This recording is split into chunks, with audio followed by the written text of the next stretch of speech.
Weather impact alert. We've had these pop-up thunderstorms. We're looking at a lot of dry roads around Louisville, parts of Louisville, including downtown. And, you know, I don't want to say we needed more rain, especially after what we went through, but things were getting dry and hot. I'm sure some folks who were under it this afternoon were happy for the relief. Right. It's at least cooling things off. It's preventing us from warming into the 90s. That's the plus. The downside is there's not a lot of movement with these storms that are firing up. And that's what we saw this afternoon. The issues, especially around J-Town, the reason why flash flood warnings were issued around that area off to the eastern portions of Jefferson County, and then an additional flash flood warning that you're seeing until 6:30. Now, I will say there's no active rain right now. These waters should continue to recede. That is the good news. But we also saw just heavy rainfall rates around the airport and some reports of water rescues just to the west of the airport as well.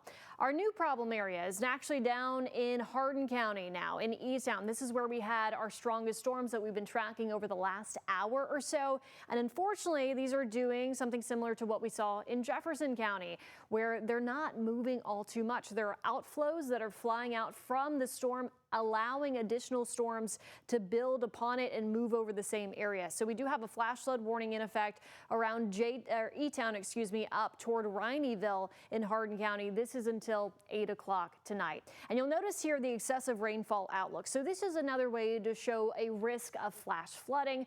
Basically, yes, we still have a ton of moisture in the air. You're still feeling it in the humidity in the mornings and the evenings during the day, giving us a bit of a heat index, though it's not as high as last week. But you'll notice here the green, that's a marginal risk of excessive rainfall or flash flooding. Greater risk of that as you move off to the northeast through the country here. So you're noticing that in Ohio down to D.C., and then a moderate risk, that's even a level above that from New York up to Boston. So pretty busy on the radar for everybody trying to get back after the holiday weekend. Thankfully for us, nothing severe in terms of strong winds or hail, but we're seeing lightning and heavy rainfall. So zooming in back to Kentucky, Anna, this is what the Max HG radar looks like. We have plenty of dry pockets still in our northernmost counties and our southernmost counties off to the east around Louisville at this time. But if we zoom in, once again, Louisville Metro, we are now dry, even though we do still have active flash flood warnings that are scrolling across the bottom of your screen.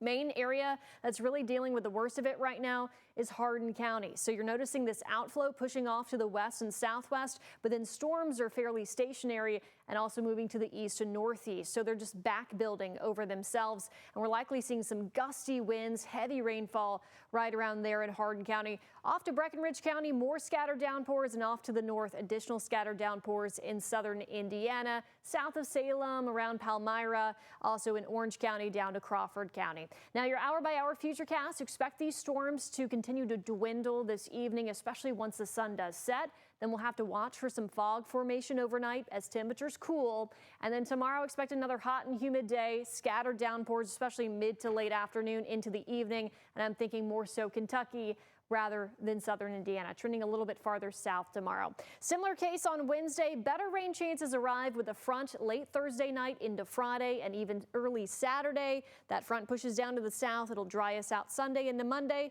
Temperatures stay in the mid to upper 80s with overnight lows in the lower 70s. Doug.